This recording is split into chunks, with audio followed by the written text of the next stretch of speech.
must follow the law. The law says... Glorious. Is it a lawsuit? Probably. Why not?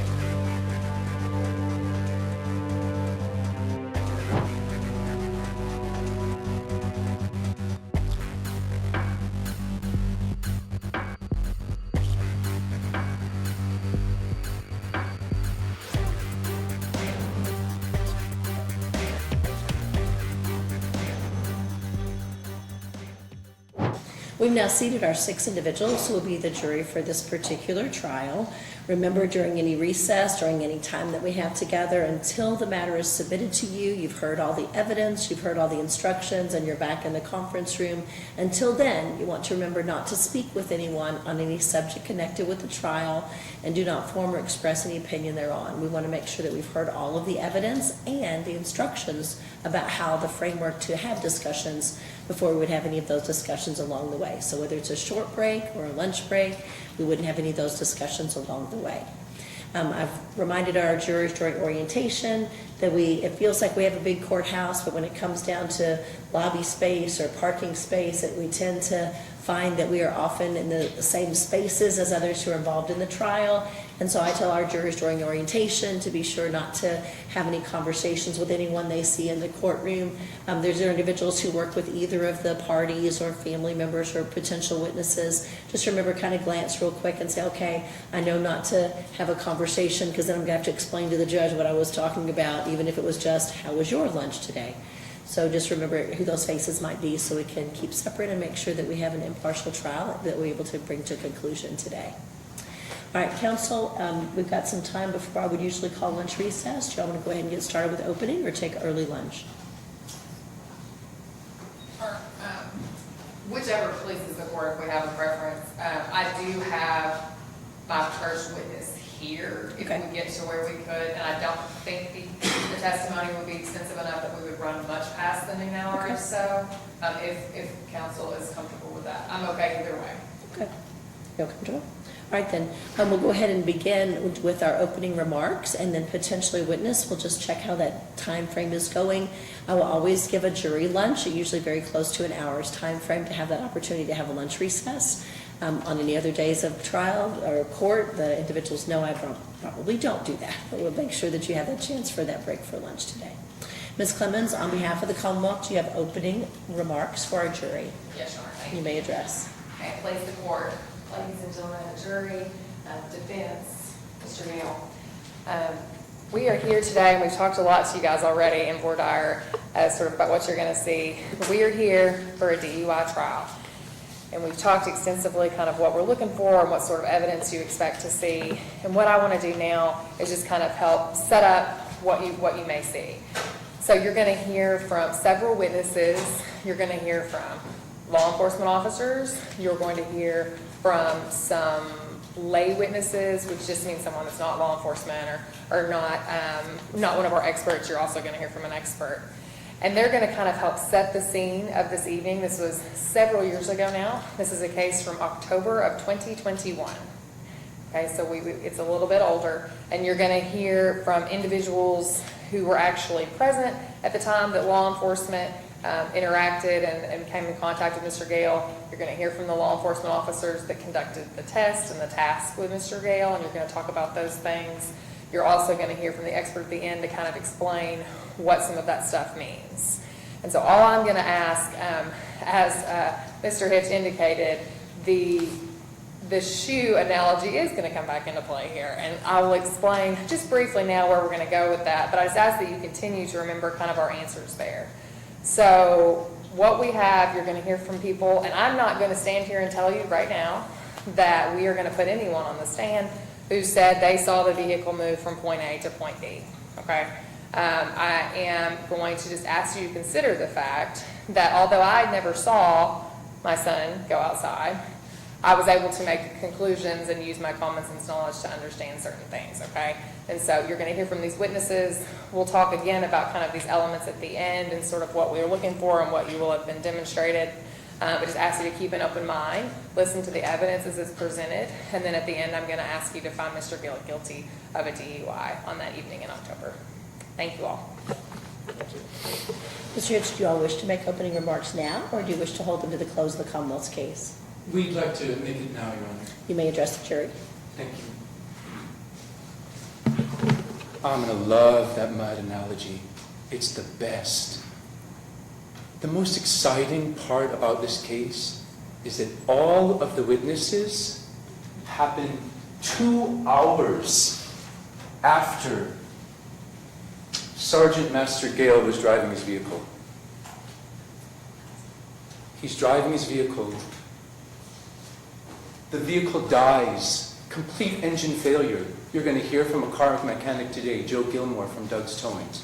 The entire engine needs to be replaced. Car is totally dead, blacked out. You're going to hear every single witness say, car was off. Mr. Gale was asleep in the car. There is no driving whatsoever.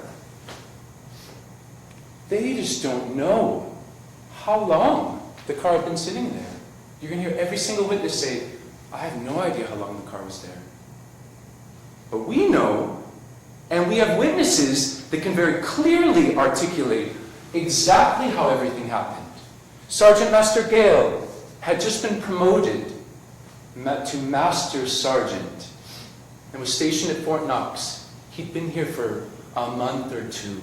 He didn't know the area. He had met a friend who shared his Jamaican heritage. He's a U.S. citizen, but he's born in Jamaica. All of his cuisine, culture, Jamaican culture, he met a friend named Latea Hamilton. She's here today. She's going to testify. He drove up from E-Town, 31, past Fort Knox, went to dinner with Latea. They're both going to testify about the dinner. No alcohol whatsoever. They had just kind of met. They were like just becoming friends. They were both driving from their respective homes. He drives back another hour, all the way back, makes it back to almost his home, about 2 miles away. His entire engine shuts down. You're going to hear Master Sergeant Gale testify. He gets out of the car, checks the engine, goes to the back, checks the battery. Nothing is working. He sits there, he gets on his phone, he calls a friend, hey man, can you pick me up? Calls another friend, hey, can you pick me up? He calls Latea, like wanting to say, what do I do? I know you're an hour away. You're going to hear her testify to that as to when he called her.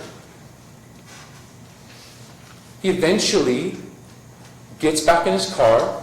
I think it's like in between, he said felt like 30 degrees. You know, he's going to testify, it felt like 30 degrees. I think it's probably 30, 40. It's a cold night. He gets back into his car. He's sitting there. At dinner, his friend had given him a bottle of Jamaican rum. It's like they get spices for each other. It's a Jamaican thing. You know, they kind of like share things. She had given him a bottle of rum to take home. He's sitting there in his car. 30 minutes pass. He calls friends. He calls a tow truck company. He calls another tow truck company. You're going to hear Mr. Gale testify that the tow truck company operator told him, stay in your vehicle. Do not leave your vehicle. Someone is on the way. Someone will call you and update you with the time of their arrival. He's sitting there for more than 30 minutes in his car. And then he's starting to get cold because the heat doesn't work. He's bored. He's frustrated. He knows, I'm not going to be driving. This car is entirely inoperable. And so he drinks in the back of the car. He drinks sips of rum for about an hour. And it's just too much. It's an overproof rum. And he falls asleep sitting there. And then 2 hours after his vehicle had stopped, after he had stopped driving, 2 hours later, everybody shows up. And it's all, oh, come on, the car, what's going on here? Where are you coming from? Then do this field sobriety test. So what I'm trying to get you to understand, what I'm trying to share, is that their entire case, all of the witnesses, all of the experts, all of the tests, all of the field sobriety, all of that happens hours after Mr. Gale had stopped driving. And so at the end, I'm simply going to come to you and say, it's driving under the influence. You have to have an officer that's behind a guy kind of swerving, or bump a curb, Or you have to have a witness saying, yeah, that guy was drunk at the bar and I saw him driving away. Or you have to have like video footage of him pulling into the gas station. You have to have some evidence that he was intoxicated while he was driving. But every piece of evidence you're going to hear today dramatically contradicts that. And every piece of evidence you hear from the prosecutor is going to be after the fact. And it's not against the law. Maybe it's public intoxication. I don't know. To drink in your car to stay warm because you're stranded in a dead car waiting for a friend to pick you up or waiting for a tow truck to pick you up, that is not driving under the influence. And so keep that in mind. I don't mean to tell you don't pay attention when we're going through the numbers. I'm going to have a little fun going with the expert. And like, there's going to be discussion. But I want you to see it's all after the driving component. And there's going to be no evidence. And they're going to try to say, oh, he was drunk in his car, therefore you have to believe that he was driving drunk. And you just can't do that in a court of law. That's not evidence. That's not driving under the influence. And so, please keep that in mind. I'm giving you permission to zone out a little bit.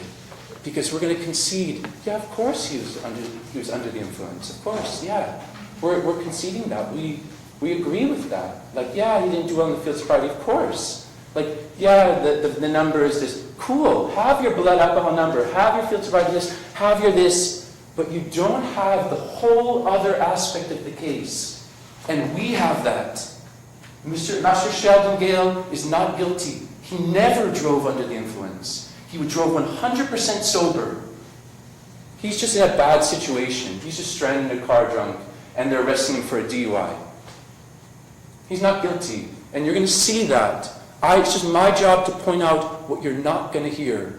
And it's your job to actually apply the law. You can't just go on I think my kid did it, so I'm gonna punish him. No, we don't.